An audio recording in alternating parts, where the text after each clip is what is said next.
Hello friends, welcome to my channel. দেশ এবং দেশের বাইরে থেকে যারা আজকে আমার এই ভিডিওটি কন্টিনিউ করেছেন প্রত্যেককে আমার চ্যানেলে সুস্বাগতম।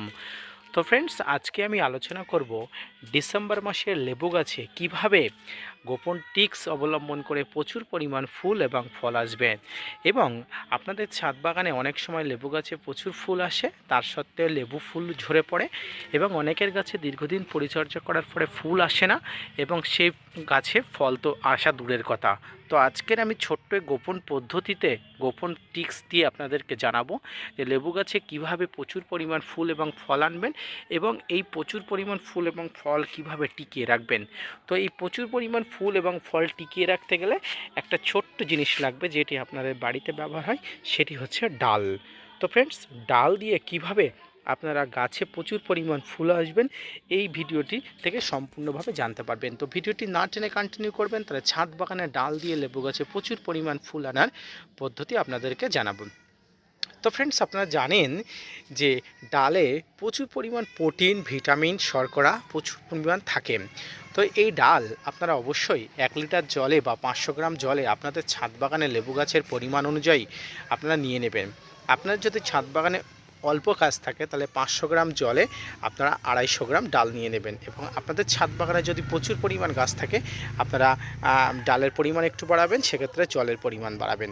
তো এই ডাল অর্থাৎ 500 গ্রাম জল নিয়ে আপনারা উনুনে বা আঁচে এই জলটাকে পুরোপুরি সিদ্ধ করে নেবেন। আপনারা এই ডাল সিদ্ধ করে নেবেন এবং এই ডালের সিদ্ধর ভিতর থেকে যে জলটা বেরিয়ে আসবে সেই জলটাকে আপনারা একটা জায়গায় রাখবেন। সেখানে অন্তত 3 থেকে 4 ঘন্টায় জলটাকে ঠান্ডা করে বা একদিন ঠান্ডা করে রাখতে হবে। এরপরে আপনাকে অপর একটি পাত্রে 500 গ্রাম জল নিতে হবে এবং সেই পাত্রে আপনাকে নিতে হবে বাড়িতে ব্যবহৃত কলার খোসা, কুচি কুচি করে কেটে নিতে হবে, বা বাড়িতে পাকা কলা থাকলে চটকে নিতে হবে, সেই জলের ভিতর দিতে হবে। এর সঙ্গে দিতে হবে বাড়িতে ব্যবহৃত পেঁয়াজের খোলা। ফ্রেন্ডস, আপনারা জানেন এই পেঁয়াজের খোসার ভিতরে প্রচুর পরিমাণ পটাশ থাকে, যা আপনার গাছকে ফুল এবং ফল আনতে সাহায্য করে। পাশাপাশি এর সঙ্গে নিতে হবে অল্প পরিমাণ বাড়িতে ব্যবহৃত বা অব্যবহৃত চায়ের পাতা। ফ্রেন্ডস, আপনারা জানেন এই চায়ের পাতার মধ্যে প্রচুর পরিমাণ নাইট্রোজেন থাকে, তাই আপনারা যদি বাড়িতে ব্যবহৃত চায়ের পাতা নেন 1 চামচ নেবেন এবং অব্যবহৃত চায়ের পাতা নিলে 1/2 চামচ নেবেন। তাহলে আপনারা অপর একটি পাত্রে, যে পাত্রে অর্থাৎ 500 গ্রাম জলে নেবেন, সেই 500 গ্রাম জলের সঙ্গে কলার খোসা বা কলা চটকে নেবেন, এর সঙ্গে কিছু পরিমাণ পেঁয়াজের খোসা নেবেন, এর সঙ্গে 1/2 চামচ বা 1 চামচ আপনারা নেবেন এই চায়ের পাতা। এই মিশ্রণটিকে আপনারা একদিন রেখে দেবেন। একদিন পরে দেখবেন আপনারা এই মিশ্রণের জলগুলো সম্পূর্ণ অন্য ধরনের হয়ে গেছে। আপনারা যে কলার খোসা, কলা চটকানো, চায়ের পাতা, পেঁয়াজের খোসা নিলেন, এই জলটি সম্পূর্ণ অন্য কালারের হয়ে গেছে এবং অন্যদিকে আপনারা যে ডাল সিদ্ধ করা জলটা নিলেন সেই জলটা সম্পূর্ণ অন্য ধরনের হয়ে গেছে। এবারে দুটি পাত্র থেকে একটা বড় ছাঁকনি নিয়ে দুটি পাত্র থেকে ওই দুটি মিশ্রণের জলগুলোকে একসঙ্গে মিশিয়ে নিতে হবে, সেটা ছাঁকনি দিয়ে ছেঁকে। এবার যে দুটি মিশ্রণ থেকে জলটি একত্রিত হয়ে গেল, এই মিশ্রণের জলটিকে আপনার ছাদ বাগানের লেবু গাছে আপনি সরাসরি প্রয়োগ করবেন না। এর মধ্যে আপনারা অল্প পরিমাণ হলুদ দিয়ে দেবেন। ফ্রেন্ডস, আপনাদের মনে আসতে পারে হলুদ কেন দেবো? হলুদ অ্যান্টিফাঙ্গাল, অ্যান্টিব্যাকটেরিয়াল।